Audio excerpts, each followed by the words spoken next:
Hello दोस्तों, कैसे हो। आज से अपन एक नई क्वेश्चन प्रैक्टिस की सीरीज शुरू करने वाले हैं। आप सारे बच्चे ये पूरा वीडियो देखने के बाद में मुझे ज़रूर कमेंट सेक्शन में ये बताना कि जो ये क्वेश्चन सोल्व करने का जो तरीका है क्या ये सही है या फिर कोई और बेटर वे में अगर आपको एक्सप्लेनेशन चाहिए क्वेश्चन का, या फिर क्वेश्चन का जो यहाँ पे बोर्ड पे एक्सप्लेन करने का जो तरीका है उसमें कुछ चेंजमेंट चाहिए तो मुझे आप प्लीज़ ज़रूर बताना। और सारे क्वेश्चंस को आप ध्यान से सुनते जाना। यहाँ से मैंने सारे PYQ जितने भी है हमारे 10 साल के 8 साल के जितने भी PYQ जो है उन सबको मैं एक्सप्लेन करके आपको एक एक का आंसर बताऊंगा और सारे बच्चे ध्यान से सुनते जाएंगे तो हर एक क्वेश्चन आपको मतलब PYQ आपके क्लियर हो जाएंगे। और मैं आपको गारंटी देता हूँ कि पिछले 3-4 साल का रिकॉर्ड ये है नीट का कि जितने भी PYQs है अगर आपने अच्छे से सीरियसली लगाए हैं तो 30 के अराउंड 30 क्वेश्चन के अराउंड आपको नीट में एज इट इज क्वेश्चन मिल जाते हैं। थोड़ा सा लैंग्वेज चेंज करके वैसा का वैसा क्वेश्चन मिल रहा है। इसलिए सारे बच्चे सीरियसली अपने PYQs को सोल्व करते रहें और साथ में अपने NCERT के जितने भी कॉन्सेप्ट्स हैं उन सबको रिवाइज बेटा करते रहें। ओके, हम चलते हैं यहाँ पे मॉलिक्यूलर बेसिस ऑफ इनहेरिटेंस के कुछ एक क्वेश्चन मैंने लिए हैं और उसको हम सोल्व करते चले जाएंगे। इजी क्वेश्चन होते हैं, हर एक चैप्टर में कोई भी क्वेश्चन आपको हार्ड नहीं लगेगा, इसलिए इजी क्वेश्चन हम सोल्व करते चले जाएंगे। है सब PYQs। अच्छा, जब भी आप सीट लगाओगे तो सबसे इजी क्वेश्चन आपको PYQs वाले ही मिलेंगे। आपकी सीट में बहुत सारे ऐसे क्वेश्चन मिलेंगे जो आपसे होंगे नहीं, लेकिन PYQs के जितने भी क्वेश्चन है जो भी प्रीवियस ईयर के क्वेश्चन है वो सब आप सोल्व कर पाओगे। इसलिए PYQs सबसे इजी होते हैं, इसलिए आपको बार बार वही लगाना चाहिए। और एक पर्टिकुलर किसी भी सीट को कोई चाहे वो कोई कोचिंग की हो चाहे कोई मार्केट से आपने बुक खरीदी हो उसको आप सोल्व जरूर करते रहिएगा। तो चलो पहला क्वेश्चन देखते हैं कि DNA if DNA makes 30% of the adenine makes the 30% of DNA molecule what will be the percentage of the thymine, guanine, cytosine. And अब इस क्वेश्चन को सोल्व करने के लिए आपके दिमाग में 4 गैप का रूल आना चाहिए कि G और C जो है वो ट्रिपल बॉन्ड में बराबर होते हैं और A और बेटा T जो है वो डबल बॉन्ड में बराबर। अगर ये कॉन्सेप्ट आपको पता है तो ये क्वेश्चन एकदम ही इजी है। अब मुझे बताओ यहाँ पे दे रखा है कि एडेनिन 30% है तो एडेनिन 30 और थायमिन भी कितना है, ये भी 30 है। अब एडेनिन और थायमिन 30 हो गए 60 हो गए तो बचा कितना, टोटल 40% बचा। 40% को 2 से डिवाइड करेंगे क्योंकि इन 40% को इन दोनों में डिवाइड करना है तो 2 से डिवाइड करेंगे तो कितना आएगा, 20 आएगा। अब मैच कर लो यहाँ पे थायमिन 30, ग्वानिन और साइटोसिन 20। तो इसका आंसर सी मैंने हाईलाइट भी कर रखा है तो सी इसका आंसर चला जाएगा। इजी क्वेश्चन है। दूसरा क्वेश्चन देखो, ये नीट 2021 में आया। फिर देखो विच one of the following is starter codon. Starter मतलब ट्रांसलेशन शुरू करने वाला, मतलब प्रोटीन सिंथेसिस शुरू करने वाला कौन सा कोड है। आपने कोडोन के बारे में सुना होगा तो स्टार्ट कोडोन AUG होता है और ये UAA, UAG और UGA ये तीनों बेटा क्या है, ये तीनों जो कोडोन है आपको याद होना चाहिए। ये तीनों कौन से कोडोन है, ये स्टॉप कोडोन है। अब इसका क्वेश्चन भी नीट में कहीं ना कहीं आया हुआ है, आगे वाली स्लाइड में आ सकता है, पर यहां से ध्यान से आप देखते चले जाना। चलो नेक्स्ट क्वेश्चन है, what is that form of basis of DNA fingerprinting. DNA fingerprinting का बेसिस क्या है। देखो आपकी बॉडी में जो क्रोमोजोम है, जैसे मैं ऐसे क्रोमोजोम बना देता हूं, ये क्रोमोजोम है 11th क्लास का जो सेल वाला बेटा चैप्टर है उसमें एक क्रोमोजोम ऐसे बना रखा है कि एक क्रोमोजोम से बाहर ऐसे छोटा सा एक पार्ट निकाल रखा है और यहाँ पे भी देखो ये chromosome highly condense form of DNA होता है। इसमें अंदर बेटा क्या होता है, DNA होता है। अब ये DNA क्या हुआ, थोड़ा सा DNA यहाँ से बाहर निकल गया और इसके चारों ओर कुछ प्रोटीन आ गई जो पॉजिटिव प्रोटीन होती है और इस वजह से क्या होता है, ये क्रोमोजोम वाला पार्ट इस क्रोमोजोम का ही पार्ट है लेकिन ये दूर दिखता है, इसलिए इसे अपन क्या बोलते हैं, सैटेलाइट क्रोमोजोम। अब सैटेलाइट क्रोमोजोम में होता क्या है, सैटेलाइट क्रोमोजोम में चेंजेस बहुत ज्यादा होते हैं। मतलब जब भी हमारे क्रोमोजोम में जल्दी म्यूटेशन या फिर जल्दी कोई कोड बदलता है तो वो सैटेलाइट क्रोमोजोम में बदलता है। इसलिए सैटेलाइट क्रोमोजोम हम सबके बहुत चेंज होते हैं। इसलिए जब भी हम एक पर्सन से दूसरे पर्सन का जब भी हम फिंगरप्रिंटिंग करेंगे तो सबसे ज्यादा चेंज कहां पे दिखेगा, सैटेलाइट DNA में। सैटेलाइट DNA में अगर आप कोड मैच करवाते हैं, क्योंकि जो मेन क्रोमोजोम है वहां पे बहुत सारे हमारे जीन है जो हम सब में सिमिलर ही होते हैं। जैसे ह्यूमन जीनोम प्रोजेक्ट में आपने पढ़ा कि 99.9% जो पार्ट है DNA का वो हमारा सबका सेम होता है।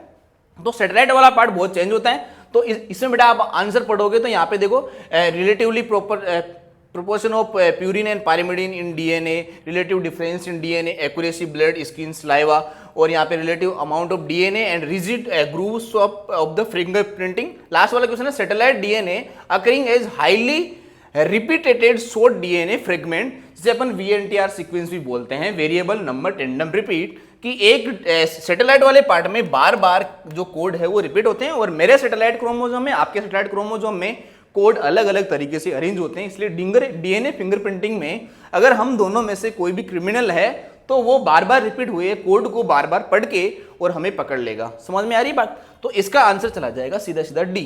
फिर है असर्शन रीजन का क्वेश्चन है, replication and transcription occur in the nucleus but translation occur in the cytoplasm. क्या ये बात सही है?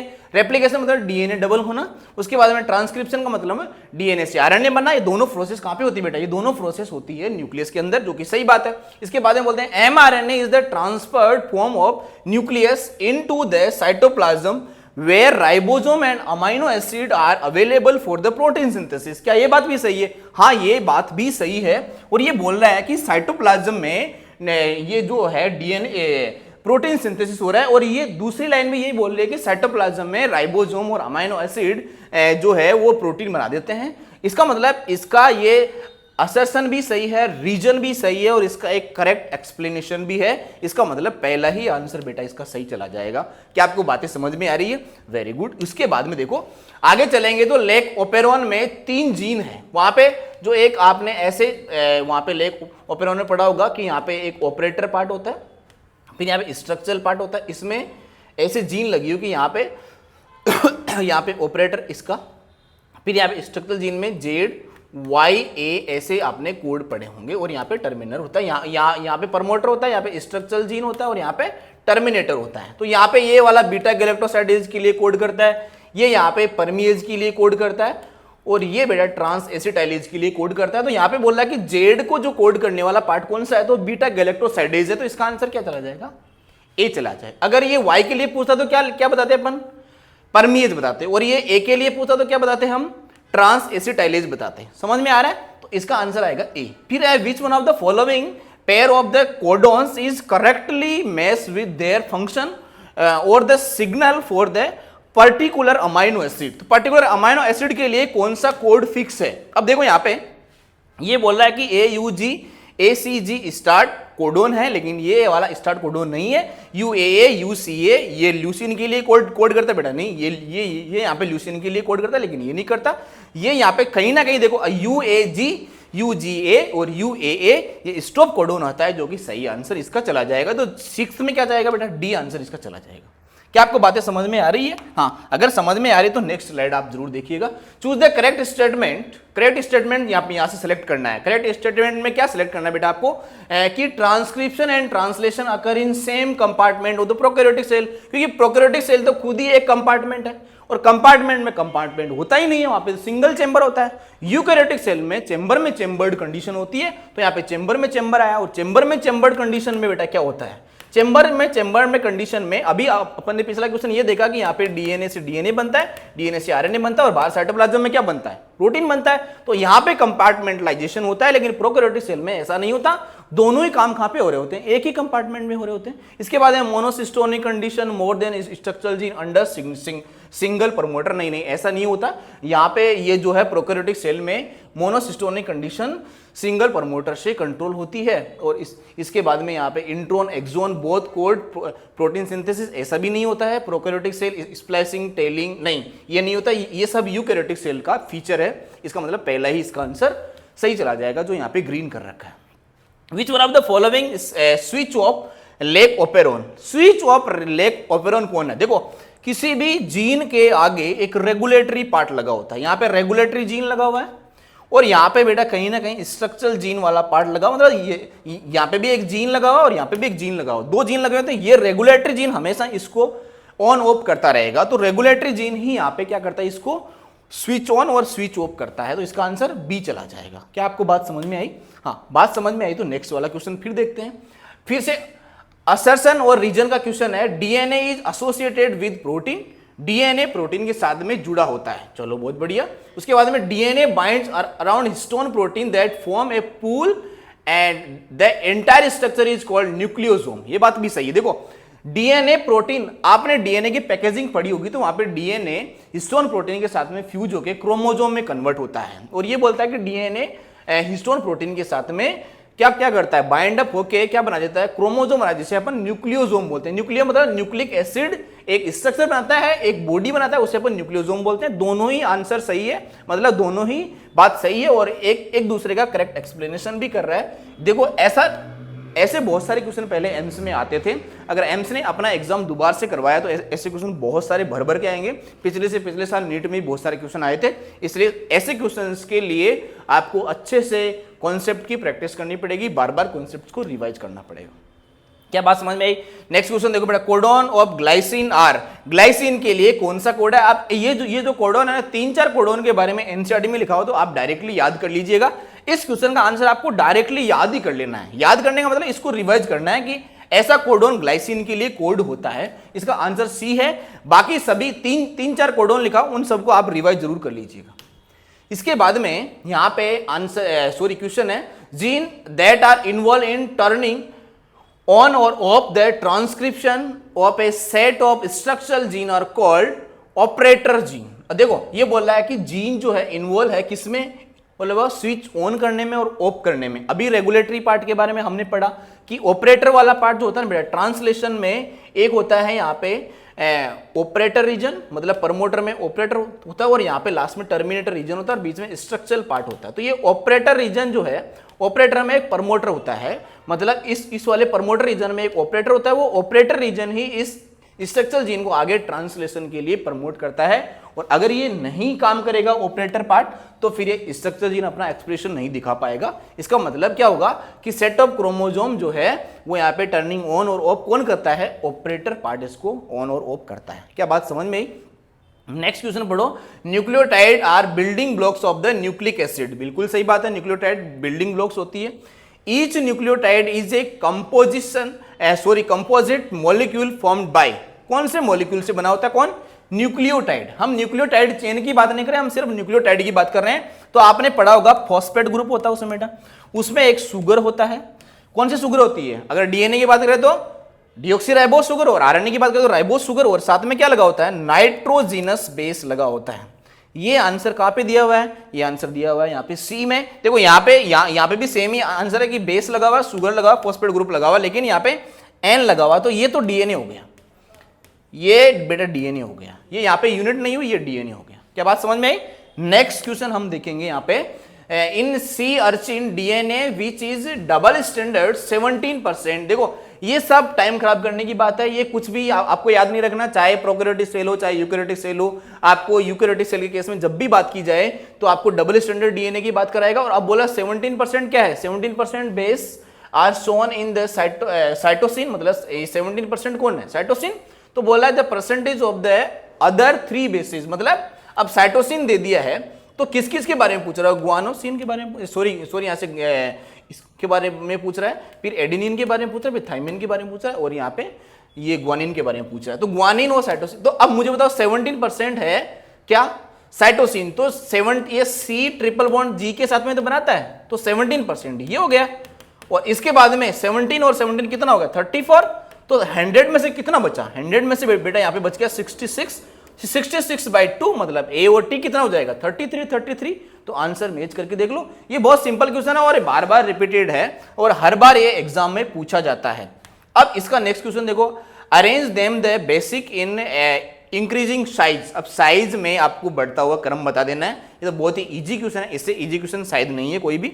यहाँ पे लिखा हुआ न्यूक्लियोटाइड। न्यूक्लियोटाइड क्या है बेटा, न्यूक्लियोटाइड में अभी बताया मैंने, एक होता है फॉस्फेट ग्रुप होता है, फिर एक शुगर होता है और फिर एक नाइट्रोजनस बेस होता है, फिर ये जीन है। जीन क्या होता है, जीन तो किसी डीएनए का कोई पार्ट होता है जिसे हम क्या बोलते हैं, जीन डीएनए का एक सेगमेंट है। और उसमें हम यहाँ पे क्या बोलते हैं कि वो जैसे ये डीएनए है, ये यहाँ पे डीएनए, तो इसमें कोई भी ऐसी जगह जहाँ पे इंपॉर्टेंट इन्फॉर्मेशन लिखी तो उसे अपन जीन बोल देते हैं। फिर है क्रोमोसोम, फिर जीनोम। अब यहाँ पे बोलता है इंक्रीजिंग ऑर्डर। इंक्रीजिंग ऑर्डर मतलब देखो न्यूक्लियोटाइड तो ये वाला पार्ट है। न्यूक्लियोटाइड में यहाँ पे नाइट्रोजनस बेस है, तो नाइट्रोजनस बेस एक ही तो है यहाँ पे। अब कोड जब बनेगा तो वो तो यहाँ पे नाइट्रोजनस बेस 2-3 आएंगे तो कोड बनेगा, तो मतलब ये न्यूक्लियोटाइड इससे थोड़ा सा बड़ा हो गया जीन। जीन न्यूक्लियोटाइड से बड़ा हो गया। फिर जीन जीन बार बार रिपीट होते हैं तो क्या बनता है, क्रोमोजोम, और क्रोमोजोम बहुत सारे होते हैं, उसे अपन ग्रुप ऑफ क्रोमोजोम या फिर ग्रुप ऑफ डीएनए या फिर टोटल नंबर ऑफ डीएनए को हम जीनोम बोल देते हैं। किसी भी पर्टिकुलर पॉपुलेशन में या फिर किसी पर्टिकुलर एरिया में जितना भी डीएनए पार्ट प्रेजेंट है उसे अपन जीनोम बोल देते हैं। क्या बात समझ में आई? नेक्स्ट क्वेश्चन देखो, production of human protein in bacteria by genetic engineering is possible because, किसकी वजह से ऐसा पॉसिबल है? क्योंकि हमारी बॉडी में चाहे ग्लाइसिन, चाहे हमारी बॉडी में ग्लाइकोलाइसिस की बात करें बेटा, हमारी बॉडी में भी ग्लाइकोलाइसिस होती है, प्रोकैरियोटिक सेल में भी ग्लाइकोलाइसिस होती है। हमारी बॉडी में जो जीन ग्लाइकोलाइसिस को कंट्रोल करता है, same to same gene prokaryotic cell में भी ग्लाइकोलाइसिस को कंट्रोल करता है। इसका मतलब हमारे में जो कोड प्रेजेंट है वैसा का वैसा कोड प्रोकैरियोटिक सेल में प्रेजेंट है। इसका मतलब कोड कैसे होते हैं? कोड यूनिवर्सल होते हैं, और यहां पे यही आंसर दिया हुआ है कि कोड यूनिवर्सल है। इसलिए हम बैक्टीरिया की सेल में अपनी जीन डाल के उससे कुछ प्रोडक्शन करा सकते हैं। क्या बात समझ में आई? फिर genetic code consist of, genetic code में क्या होता है? जेनेटिक कोड में यहां पे आंसर दिया हुआ है कि 4 codon is with 2 nucleotide, 16 codon is with 4 nucleotide, 64 codon is with 2 nucleotides, 64 codon is with 3 nucleotide. आपने ऐसे AUG पढ़ा, अभी स्टार्ट कोडॉन, फिर UAA पढ़ा, ऐसे UGA पढ़ा, फिर UAA पढ़ा, ये सॉरी UGA पढ़ा और UAG पढ़ा। ऐसे 3 कोडॉन पढ़े, मतलब 3-3 के ग्रुप जब आप पढ़ते हो, क्योंकि कोडॉन बनाने में 64 कोडॉन हमने यूज किए हैं और 3-3 के पेयर में हमने ये काम किया है, तो डी इसका आंसर चला जाएगा। क्या बात समझ में आई? नेक्स्ट क्वेश्चन देखो, इसके बाद में which one of the following pair is correctly match with regard the codon and the amino acid code by it. अब देखो ये यहाँ पे ये फिर से याद करने वाला क्वेश्चन है, और ये एम्स में 2004 में पूछा गया, 2008 में पूछा गया। पहले एम्स का क्वेश्चन जो है, और आज भी अगर एम्स दोबारा से अपना खुद का एग्जाम कराती है सेपरेटली, तो बोर्ड हार्ड क्वेश्चन आते हैं, कुछ क्वेश्चन ऐसे आते हैं जो आपको परमानेंटली याद रखने पड़ेंगे। तो ऐसे क्वेश्चन की जो एनसीईआरटी में जो भी कोड दे रखे हैं बेटा, उसको डायरेक्टली आपको याद रख लेना है। तो इसका तो सही आंसर यहाँ से लाइसिन, आपको याद ही रख लेना कि जो AAA कोड है वो यहाँ पे लाइसिन कोडॉन कोड करता है। ये देखो नीट में 2023 में क्वेश्चन आया, पिछले साल ही क्वेश्चन आया, how many different proteins does the ribosome consist of. अब ये क्वेश्चन भी एनसीईआरटी में कहीं पे भी लिखा हुआ नहीं है, ये आउट ऑफ एनसीईआरटी है, और अभी हम बोलते हैं कि एनसीईआरटी से बाहर क्वेश्चन नहीं आते, लेकिन एनसीईआरटी से बाहर क्वेश्चन आते हैं। ऐसी बात कहीं पे भी बोली नहीं गई है, लेकिन फिर भी आपको याद रख लेना बेटा कि उसमें 80 टाइप की प्रोटीन होती है। किसमें? राइबोसोम में 80 टाइप की प्रोटीन होती है, क्योंकि आरआरएनए से ही क्या बनता है आरआरएनए से, और प्रोटीन से मिलकर क्या बनाता है? राइबोसोम बनता है। उसके बाद में which one of the following is nucleotides. अब ये फिर से बात, न्यूक्लियोटाइड क्या है? न्यूक्लियोटाइड का मतलब क्या होता है? न्यूक्लियोटाइड का मतलब वही सुगर है, सुगर लिख देता हूं, sugar plus nitrogenous base plus phosphate group, यही तो है। अब न्यूक्लियोटाइड यहां पे कौन कौन है? एडिनाइलिक एसिड, साइटिडिलिक एसिड और यहाँ पे ग्वानोलिक एसिड। इनमें हम यहाँ पे नाइट्रोजनस बेस और यहाँ पे फॉस्फेट ग्रुप तीनों की बात करते हैं, तो ये सब एसिड बन जाते हैं। क्या आपको बात समझ में आई है? तो हम नेक्स्ट क्वेश्चन फिर से ट्राई करते हैं। Which one of the following, which form of RNA has structural responsible clover leaf model. NCERT की सीधी सीधी लाइन है कि किसका, कौन से आरएनए का क्लोर लीफ मॉडल बनता है, तो हम सीधा सीधा याद रखते हैं यहाँ पे टीआरएनए का क्लोर लीफ मॉडल बनता है, एमआरएनए मैसेज भेजता है, आरएनए राइबोसोम बनाता है, ये यहाँ पे हेट्रोजीनियस आरएनए बनता है जो पोस्ट ट्रांसक्रिप्शन से किसमें कन्वर्ट हो जाता है बेटा? ये एमआरएनए में कन्वर्ट हो जाता है। ऐसा क्वेश्चन भी नीट में पूछा गया है। क्या आपको बात समझ में आई? अगर आपको बातें समझ में आई है और क्वेश्चन जो सोल्व करने का जो मेरा तरीका था, अगर वो आपको मतलब पसंद नहीं आया तब भी बताना, पसंद आया तब भी बताना। और इस ये जो क्वेश्चन सोल्व करने की जो बेटा यहाँ पे तरीके की पहले से क्वेश्चन का आंसर आ रहा है, क्या ये सही है, या फिर पहले से आंसर नहीं आना चाहिए बाद में आंसर आना चाहिए, क्या वो तरीका सही है? कौन सा तरीका सही है आप मुझे जरूर कमेंट सेक्शन में सोल्व करके बताएंगे, लिख के बताएंगे। तो हम आगे वाले जितने भी क्वेश्चन सोल्व करने वाले हैं उन सब में हम इस तरीके से मॉडिफाई करके पीपीटी तैयार करेंगे और उसी तरीके से हम क्वेश्चन सोल्व करते चले जाएंगे। और थ्रू आउट ईयर जितना भी टाइम हमारे नीट के लिए बचा है, उन सब के लिए उस पूरे टाइम में हम नीट के जितने भी पीवाईक्यूज है अच्छे कॉन्सेप्चुअल क्लियरिटी के साथ में हम एक एक करके सोल्व करते चले जाएंगे। Okay, thank you.